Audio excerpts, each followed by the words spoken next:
So there are actually a lot of different types of explosions out there, very often produced by exploding stars. And the most common are of course supernova, with one of the most studied supernova remnants visible right here. This is the Crab Nebula, about 6,500 light-years away from us, with the supernova occurring in the year 1054. And based on a lot of previous studies, today the estimate is that there are maybe 20 supernova explosions within about 1,000 light-years away from planet Earth in the last 10 to 11 million years. Now these are not light, these are actual physical particles, and quite often this is particles like iron-60, whose existence on Earth can only be explained by a nearby supernova. Some of the most dangerous events that only possibly happen once every 200 million years, very likely occurring within 30 light-years of planet Earth. Most of this was actually discovered by looking directly at the supernova that happened in 1987 in the Large Magellanic Cloud, SN 1987A. A supernova that was studied in real time. Today we know that there are maybe 6 stars relatively close to us within about 1,000 light-years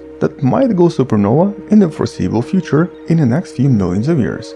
Nothing that's going to be destructive or cause any extinction events, but something that we might see in some of the future sediments. It seems to happen only for one reason: when 2 neutron stars collide at relatively high velocities, producing an enormous amount of energy, very powerful gravitational waves, and actually a lot of elements, huge explosion, and enormous emissions of very heavy elements traveling across the universe for a pretty long period of time, while also resulting in a very powerful gamma ray burst that can have very powerful effects on the Earth's atmosphere, if it's within about 100 light-years, which then has other effects on the entire planet.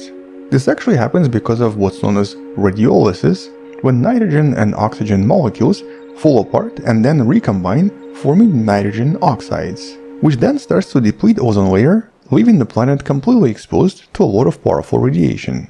The main effect, and the one that's going to be almost instant, involves things like plankton and various reefs that will most likely start to die out, affecting the food chain in the oceans. But it's also going to increase the cosmic rays arriving to the planet, which then result in a slightly colder climate, affects the wind patterns on the planet, affects the way oceans mix the water on the planet in dramatic ways.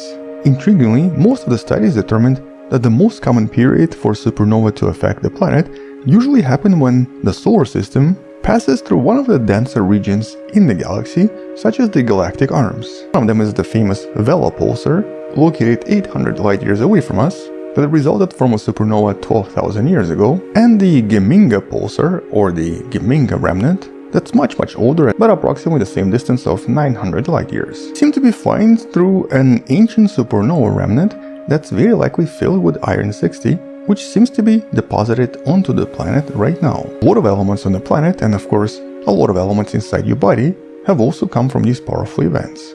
But up until recently we never really had any evidence for this near our planet.